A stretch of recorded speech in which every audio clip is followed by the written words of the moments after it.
Praise the lord అండి. అందరూ బాగున్నారా? ఇప్పుడు మీకు ఒక చిన్న విషయం చెప్తానండి. మా జీవితంలో జరిగింది. అదేంటంటే మా నాన్న సెక్యూరిటీ సూపర్వైజర్ అని చెప్పాను కదా. మేము చిన్నపిల్లలప్పటి నుంచి మేము ఇంటరు, డిగ్రీ చదివిన దాకా పెళ్ళిళ్ళైనా కూడా సెక్యూరిటీ సూపర్వైజర్గానే చేశాడండి. ఎందుకంటే ఆ ఆ పని చేసేటప్పుడే దేవునికి దగ్గర అవ్వడానికి అవకాశం ఎక్కువగా ఉందని అంతకు మించి వెళ్ళలేదు. వెళ్ళే తెలివితేటలైతే ఉన్నాయి. చాలా చాలా తెలివితేటలు ఇచ్చాడు తండ్రి. ఏదన్నా సమస్య ఏదన్నా వచ్చిందంటే ఎవరికన్నా సొల్యూషన్ కోసం నాన్న దగ్గరికే వస్తారు. ఏసురత్నం మరి ఇట్లా ఇట్లా అంటున్నారయ్యా ఇంట్లో, మరి ఎట్లా చేస్తే బాగుండిద్ది అని చెప్పి నన్ను అడిగారంటే, వదినమ్మా ఇదిగో ఇట్లా చేయండి, ఇట్లా చేయండి, అట్లా చేస్తే ఈ పని ఎట్టయిద్ది అని చక్కగా భలే వివరంగా చెప్తాడు. అయితే టీచర్గా కూడా చేశాడండి. మేము చిన్నపిల్లలప్పుడే టీచర్గా కూడా చేశాడు. కొంతమంది ట్యూషన్కి వస్తూ ఉంటారు, టీచర్గా చేశాడు. అయితే నాన్న టీచర్గా చేసేటప్పుడు కొంతమంది అన్నయ్య వాళ్ళు ఎస్టీలు, ఆ అన్నయ్య వాళ్ళు కూడా చాలా దూరం నుంచి వచ్చేవాళ్ళు నా దగ్గరికి. ఎందుకంటే చదువు ఒకటే కాదు, మన లైఫ్లో ఎలా సెటిల్ అవ్వాలి, ఎలా మర్యాదగా మాట్లాడాలి, ఎదుటి వాళ్ళకి ఎలా గౌరవించాలి, అవి కూడా నేర్పించేవాడు అప్పుడు. ఇప్పుడంటే పెద్ద వయసు అయిపోయింది కాబట్టి చెప్పట్లేదు. కానీ అయితే ఇక వాళ్ళు కూడా పెరిగి పెద్ద అయ్యారు, మ్యారేజ్ అయింది, వాళ్ళకి పిల్లలు పుట్టారు. వాళ్ళు అన్నయ్య వాళ్ళు అన్యులు, ప్రార్థన చేయరు కదా. అన్యులు అంటే ఎక్కువ పూజలే కదా. అసలు ఎంత నిష్ఠ అంటే అంత నిష్ఠగా చేసేవాళ్ళు. వాళ్ళల్లో నాగరాజ్ అన్నయ్య అని ఒక అన్నయ్య ఉన్నాడు. ఇద్దరు అన్నయ్య వాళ్ళు వచ్చేవాళ్ళు. ఒకళ్ళు బాబన్నయ్య, నాగరాజ్ అన్నయ్య. అయితే నాగరాజ్ అన్నయ్య ఏంటంటే చాలా, అసలు బాబన్నయ్య అన్న వింటాడేమో కానీ నాగరాజ్ అన్నయ్య అస్సలు వినడు. అయ్యా ఇట్లా ప్రార్థన చేసుకోండి అయ్యా అంటే, అన్నయ్య వాళ్ళు కొంచెం పెరిగిన తర్వాత, పెద్దోళ్ళు అయిన తర్వాత చర్చికి రండి అయ్యా, ప్రార్థన చేసుకోండి, మీ జీవితం బాగుండిద్ది అయ్యా అని చెప్తా ఉంటాడు. ఇప్పుడు చెప్పడం మన బాధ్యత అండి. వినడం ఒకవేళ దేవుని చిత్తం అయితే పట్టుకుంటాడు, తండ్రి పట్టుకుంటే వస్తారు. కానీ చెప్పడం అయితే మన బాధ్యత కదా. ఇక చెప్తాడు, వాళ్ళు వినరని తెలుసు అయినా చెప్తాడు. లేదులే మాస్టరు, మాకు చిన్నప్పటి నుంచి అవి అలవాటు అయ్యి ఇప్పుడు మళ్ళీ ఇటు వద్దులేండి మాస్టర్ అని చెప్తా ఉండేవాళ్ళు. అయితే నాగరాజు అన్నయ్యకి మ్యారేజ్ అయిన తర్వాత, మ్యారేజ్కి కూడా మేము వెళ్ళాము. అప్పుడు నేను 10th క్లాస్ అయిన తర్వాత ఇద్దరు పిల్లలు పుట్టారు. బాబు పేరు ఓంకార్, పాప పేరేమో మనీషా. ఇద్దరు పిల్లలు పుట్టారు, పాప బాబు. బాబు పేరేమో ఓంకార్ అని పెట్టాడు, పాప పేరేమో మనీషా అని పెట్టాడు. అయితే అన్నయ్య అసలు ఎట్లా దేవుడు ఎలా పట్టుకున్నాడో తెలియదు కానీ అన్నయ్యని పట్టుకున్నాడు. ఎందుకంటే అన్నయ్య ఒకటే చెప్తాడు, మాస్టరు మీరు ఎంత దరిద్రంలో ఉన్నారో నేను చూశాను. మేము చిన్నప్పటి నుంచి మీ పరిస్థితి చూస్తూ ఉన్నాం. అసలు ఎంత దరిద్రతలో ఉన్నారో మీరు, ఇప్పుడు ఏ పొజిషన్లో ఉన్నారో నా కళ్ళతో నేను చూశాను. దానికి కారణం ఖచ్చితంగా మీరు నమ్మిన దేవుడే. ఇది మాత్రం నేను నమ్ముతున్నాను మాస్టర్.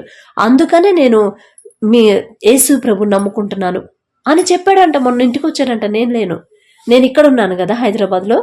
అన్నయ్య వచ్చి చెప్పాడంట, అమ్మ ఇట్లా వచ్చాడు అన్నయ్య, మాట్లాడాడమ్మా. ఇప్పుడు అన్నయ్య బాప్తిసం తీసుకున్నాడు, వదిన బాప్తిసం తీసుకుంది, పిల్లల పేర్లు కూడా మార్చేశాడు, బైబిల్లో పేర్లు పెట్టాడంట. అసలు భలే సంతోషం వేసింది. అంటే ఎప్పుడు చెప్పడం కూడా, సువార్త చెప్పడం కూడా తక్కువే చెప్పాడు నాన్న. తర్వాత ఇంకా ఎప్పుడైతే మేము మా పొజిషన్ తండ్రి మార్చాడో, అసలు ఎంత దరిద్రతలో ఉన్నాము, దరిద్రులుగా ఉన్నాము మాకు తెలుసండి, తండ్రికి తెలుసు. మమ్మల్ని చూసిన వాళ్ళు, మా చుట్టుపక్కల వాళ్ళు అందరికీ తెలుసు.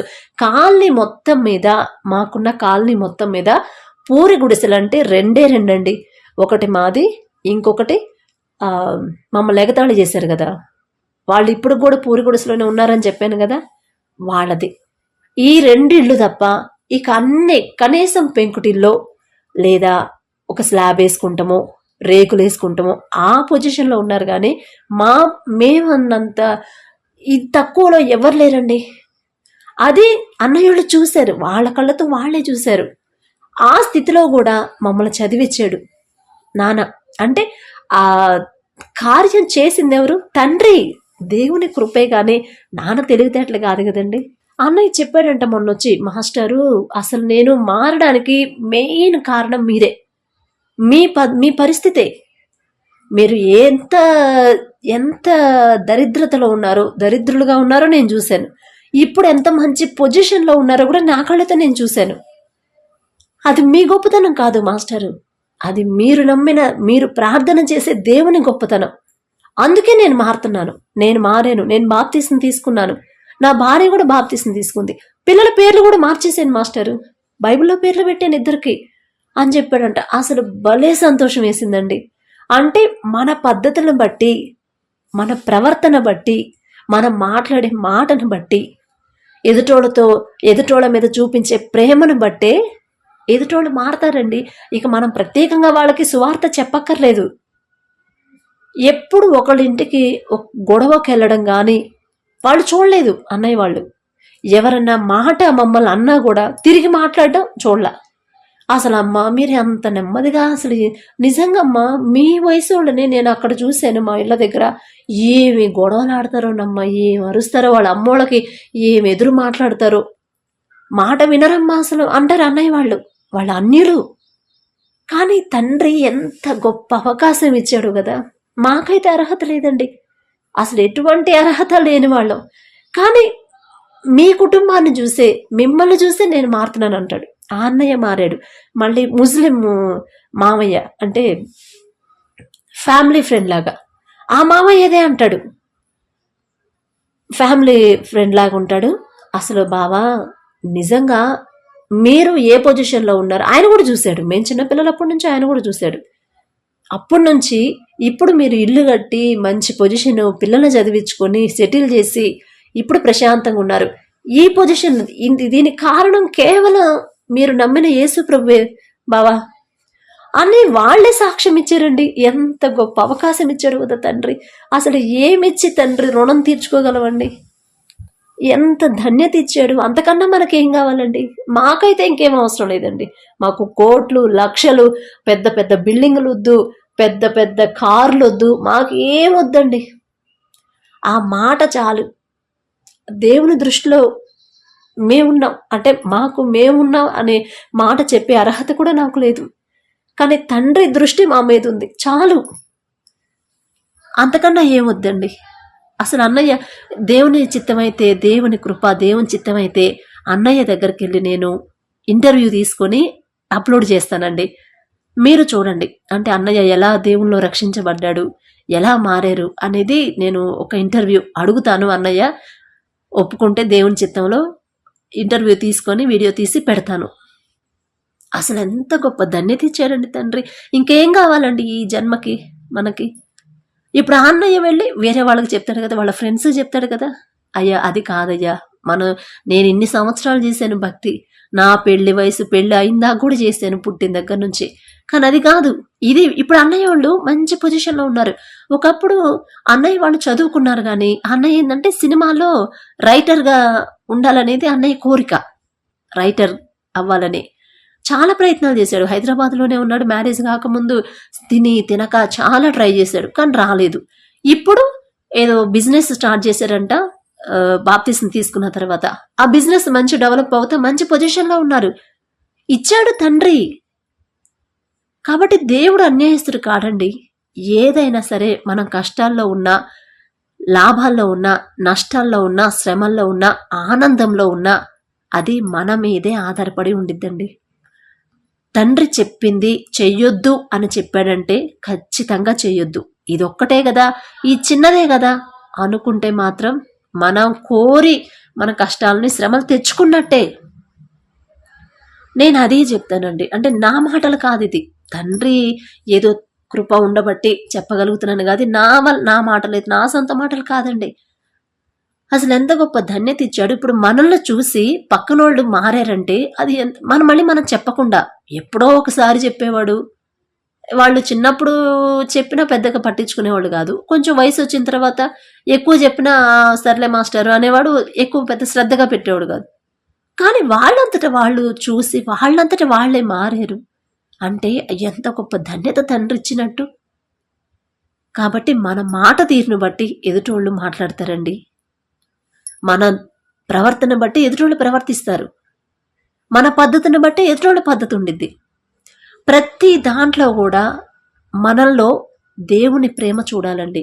ఓహో, వీళ్ళు పలానా, అందుకే ఇంత వినయంగా ఉన్నారు, అందుకే ఇంత చక్కగా మాట కూడా తోలనాడటం కానీ, గబక్కన హేళన చేయడం కానీ, ఎదుటి వాళ్ళని తక్కువ చేసి మాట్లాడటం కానీ, ఒకళ్ళని ప్రేమించి ఇంకొకళ్ళని ద్వేషించడం కానీ చేయట్లేదు అంటారు.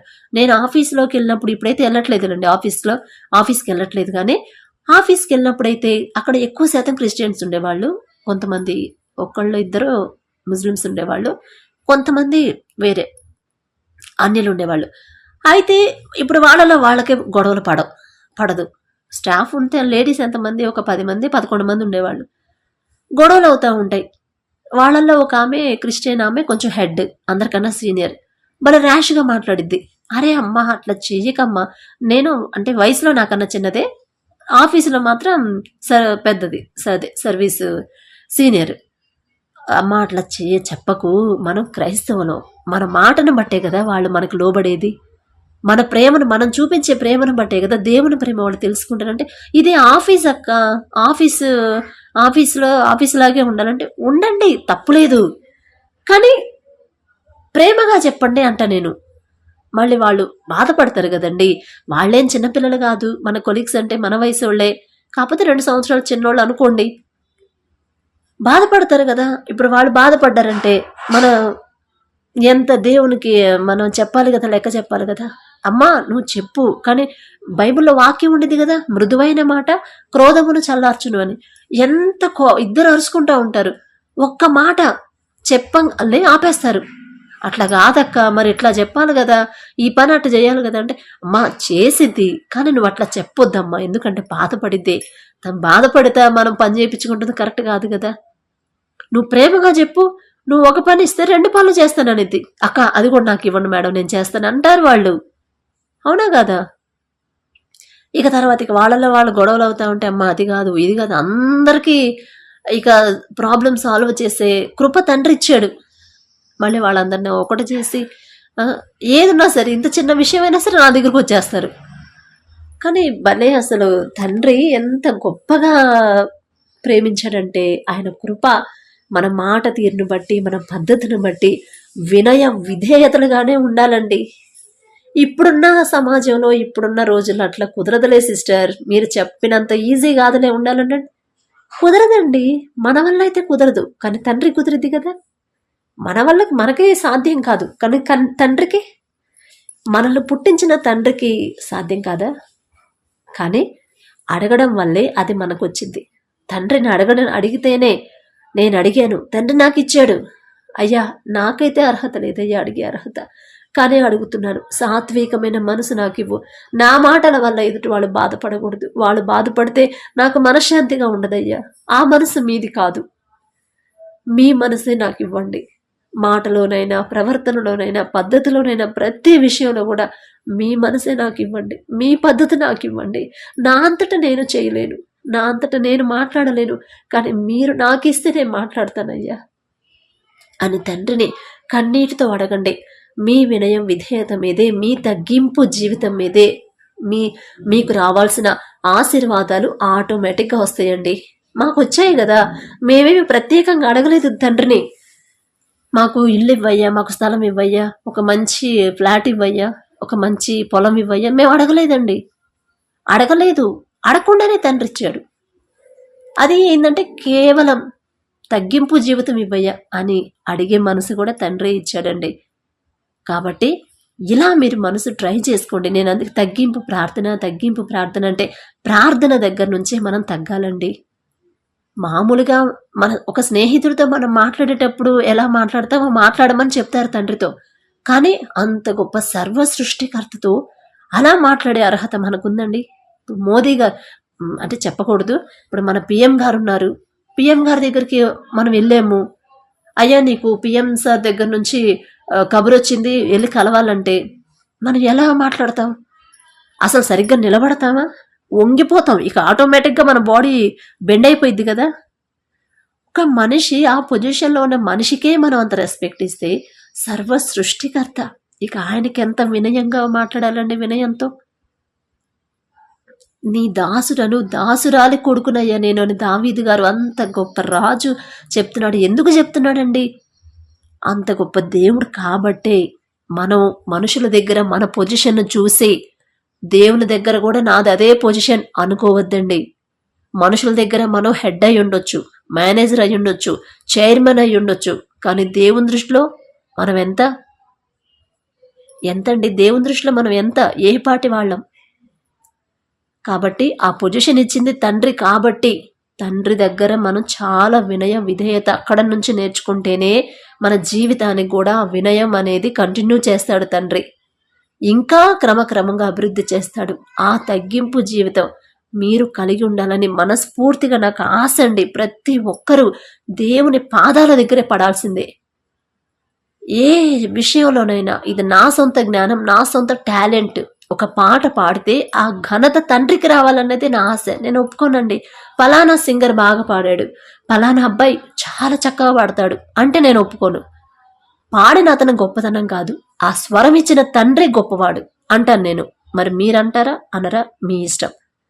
తర్వాత ఎవరన్నా ప్రసంగం చెప్పినప్పుడు అబ్బా అసలు పలానా బ్రదరు ఏమి చెప్తాడో, ఎంత చక్కగా చెప్తాడో వాక్యం అంటే నేను ఒప్పుకోను. చెప్పిన ఆ బ్రదర్ గొప్పదనం కాదు, ఆ స్వరం, ఆ ధన్యత, ఆ తెలివిచ్చిన తండ్రి గొప్పవాడు. ఒక మనిషిని కాకపోతే ఆయన ఒక మనిషిని ఎన్నుకొని ఆళ్ళ ద్వారా మాట్లాడుతున్నారు, కానీ అసలు మాట్లాడింది ఎవరు? తండ్రే కదా. అంత పెద్ద చర్చి, ఇప్పుడు అందరూ చర్చెస్ కడుతున్నారు కదా, చక్కగా చక్కగా దేవుని మందిరాలు. ఇదిగో ఈ చర్చి పలానా బ్రదర్ కట్టించాడు, పలానా బ్రదర్ది, ఆ బ్రదర్ది, ఈ బ్రదర్ అంటారు. అసలు మందిరం ఎవరిదండి? ఫస్ట్ మందిరం ఎవరిది? తండ్రిది కదా. మందిరానికి మనం పేర్లు పెట్టుకుంటున్నాం మన సొంతంగా. అసలు అంత ఆ కట్టే అవకాశం తండ్రి ఇవ్వడమే గొప్ప.